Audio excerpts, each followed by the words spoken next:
light and shadow, control and surrender, logic and wonder. We live in a world obsessed with knowing facts, systems, science, certainty. But what about the not knowing? The strange gut feelings, the synchronicities, the moments that feel bigger than us. That's where the magician enters. Not the one pulling rabbits out of a hat, but the ancient guide, the seer, the transformer. The one who shows up in myths, dreams, and turning points in our lives. Whether it's Merlin whispering in King Arthur's ear, or Morpheus offering Neo the red pill. Magicians have always stood at the edge of the ordinary, inviting us to cross over into something more. The archetype of the magician is not about tricks, it's about transformation. It's the part of us that senses something deeper, beneath the chaos, beneath the fear, beneath the surface of everyday life. And today, we're going there. Welcome to Mantis Library. This is where psychology meets myth and the invisible becomes visible. Let's begin. Let's start here. Have you ever met someone who seemed to just see through you? Not in a creepy way, but in a way that made you feel like they understood your deepest chaos before you even finished your sentence. That's the magician energy. They're not reading minds, they're reading patterns, energy, your unspoken language. In fact, they're tapping into the collective unconscious, that great ocean of symbols, instincts, and forgotten wisdom we all carry, but rarely serve. And here's the thing, the magician is not separate from you. He's not Gandalf living in some enchanted forest while you go about your Tuesday. The magician is in you, or at least trying to be. He's that part of you that seeks understanding over reaction. The part that stays up at 2 a.m. wondering why you keep making the same life mistakes in different outfits. The part that says, maybe the problem isn't them this time. As Carl Jung said, magic is a way of living. He wasn't talking about casting spells. He was talking about consciousness, intentional transformation. He saw the magician not just as a role in myth or fairy tale, but as an inner presence, a psychic function that emerges when we're on the brink of change. Think about any major life shift you've been through, such as a breakup, a loss, a job you finally left. Before that moment, you were probably in what alchemists call nigredo, the black stage. Confusion, darkness, nothing made sense. You couldn't go forward, but you couldn't go back either. That's when the magician shows up, not with a hug, but with a mirror, and maybe a riddle. The magician is the inner alchemist, and the process of transformation is just as much chemistry as it is mystery. Jung mapped this out using ancient alchemical stages, not because he was into turning lead into gold, but because he knew these ancient symbols pointed to inner work. Moore and Gillette, in their book King, Warrior, Magician, Lover, wrote that the magician holds secret knowledge of the dynamics of energy flows and patterns in nature, in human individuals and societies, and among the gods, the deep unconscious forces. This isn't about spellbooks. It's about knowing how to read the room of the soul, and then gently, or not so gently, shift it. That's why the magician appears at the beginning of every hero's journey, not to do the work for them, but to initiate the change. Think Merlin giving Arthur Excalibur, Gandalf nudging Frodo out of the door with a firm, keep it secret, keep it safe. Dumbledore subtly, or not, manipulating Harry into existential showdowns every school year. These figures aren't just about helpful grandpas with beards. They're catalysts. They crack open the ordinary world and say, you're going to need to die a little before you truly live. And yes, this magician has many faces. Shaman, sage, seer, professor, even therapist. The late mythologist Joseph Campbell called them the bringers of supernatural aid. Without them, the hero would likely just go back to watching Netflix and scrolling, metaphorically or literally, because the journey sucks without help. And here's a hard truth.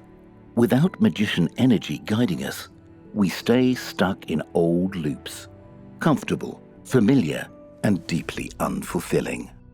The magician isn't just about personal growth, though. He also holds society's blueprint. Think about it. Who builds the frameworks we rely on? Scientists, doctors, engineers, philosophers, linguists. All are modern magicians working in labs, lecture halls, and libraries.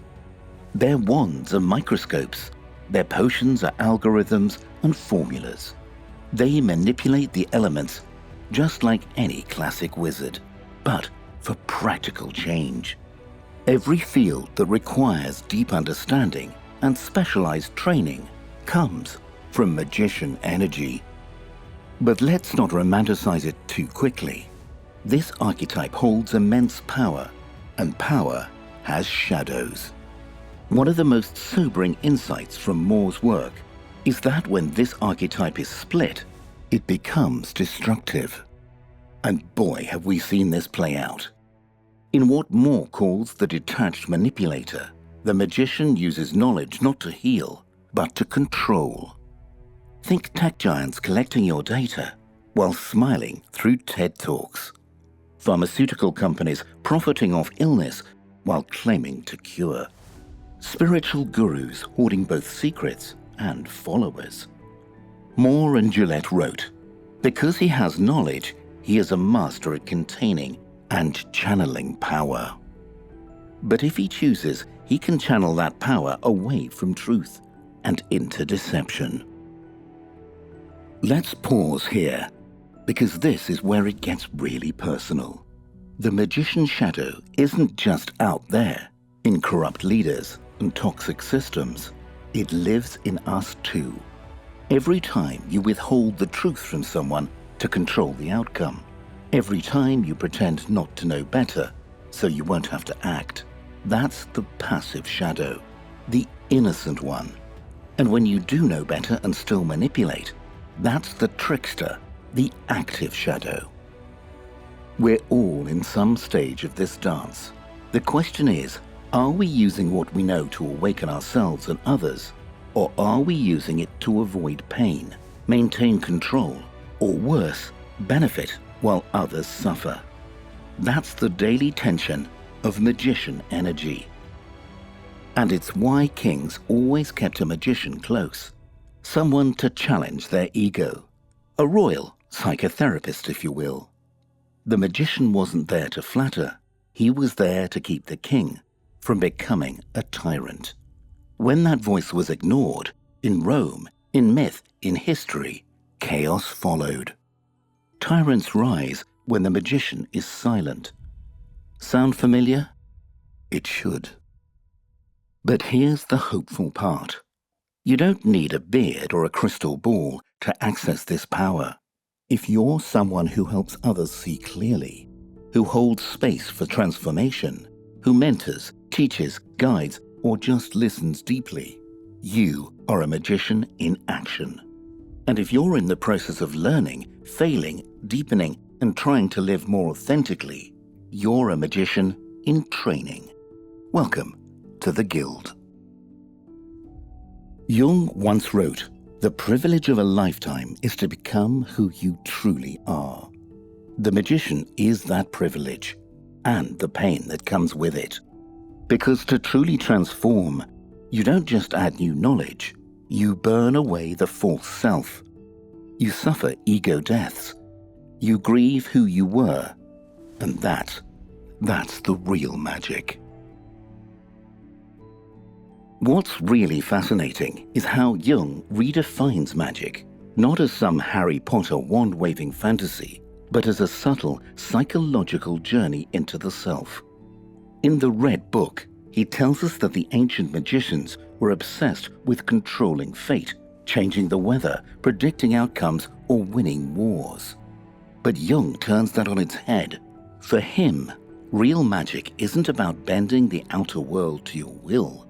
It's about opening yourself up to the inner world and allowing it to speak. Magic becomes something inward, not outward, a shift from spells to symbols, from incantations to insight. This isn't just poetic fluff. Jung is being quite literal when he describes moments of synchronicity, those eerie coincidences that seem too meaningful to be random. You think about someone and they call. You dream of a symbol and the next day it shows up on a billboard or in a conversation. As Jung famously said, synchronicity is an ever-present reality for those who have eyes to see. In these moments, life feels strangely choreographed, like something bigger is gently nudging you. And Jung believed that's because when you're truly in alignment with your inner world, when you're listening to the self, life outside starts to echo it. This kind of magic doesn't ask for your control. In fact, it asks you to give it up. And that's really the paradox of the magician archetype. It's not about power in the traditional sense. It's about surrendering to a deeper wisdom, a greater other, as Jung called it. When he wrote, "The self is the ordering of the principle of the psyche," he meant that something beyond your ego is quietly orchestrating your life, if you're willing to pay attention. The modern magician, then, is someone who follows those subtle signs, not with superstition, but with reverence, because the symbolic life is not about predicting the future, it's about participating in it more fully. But there's a danger in this archetype too. Like every powerful figure in mythology or psychology, the magician has a shadow. When things go wrong, when the seeker disconnects from soul and starts chasing ego, the magician becomes distorted. He turns into the trickster, the charlatan, or the sorcerer. We see this in culture all the time. Spiritual leaders who become cult figures, scientists who forget ethics, influencers who manipulate under the guise of transformation. Jung warned about this. The brighter the light, the darker the shadow. The trickster side of the magician is playful but chaotic, always bending the rules just to see what happens.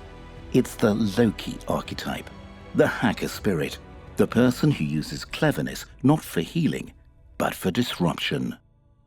The charlatan, meanwhile, wears the robes of the wise, but offers nothing real, only illusion, performance, and empty promises. And the sorcerer?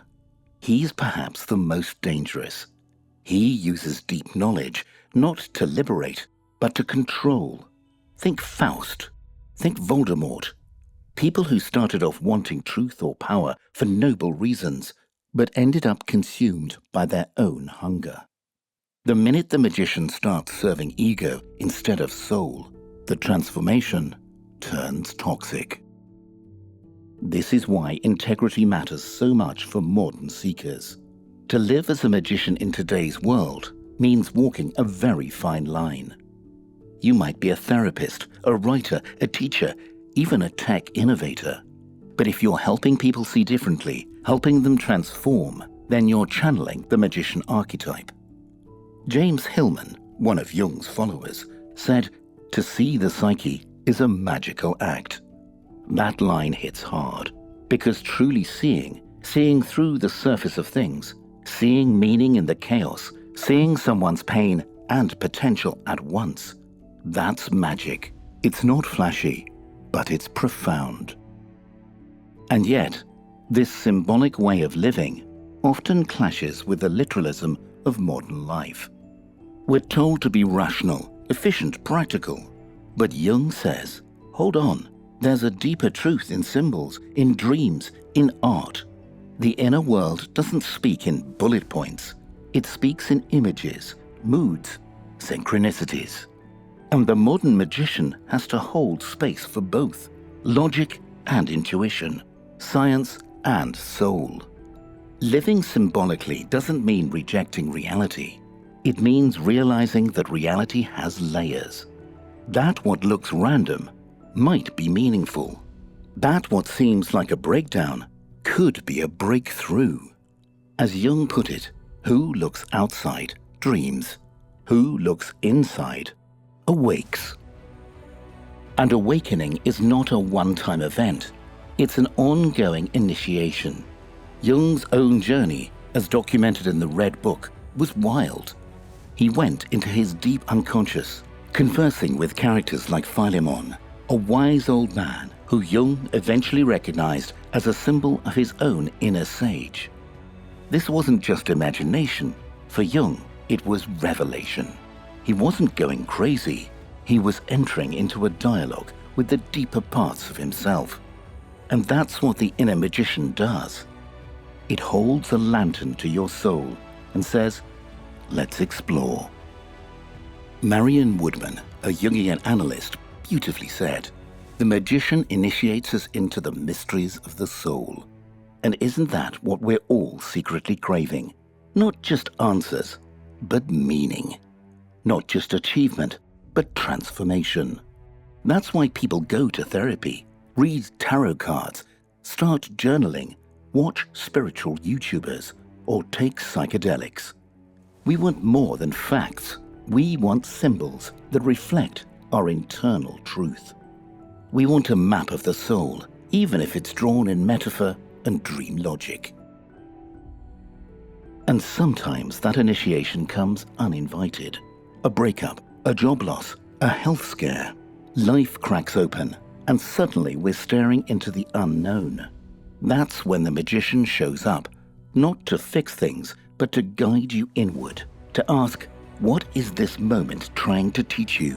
That's a terrifying question, but it's also freeing, because once you stop resisting the journey, you start transforming through it. The best part is, this archetype doesn't require you to be perfect. You don't need a robe or a PhD or a crystal collection. All you need is a willingness to see beyond the surface, to let your dreams speak, to see coincidences not as flukes, but as signs, to recognize when you're being pulled towards something deeper, even if you don't fully understand it. And when you do, you're stepping into the role of the magician. Not the trickster version, not the showman, but the real deal. The kind that transforms by seeing, by honoring the invisible, and by trusting the greater other within.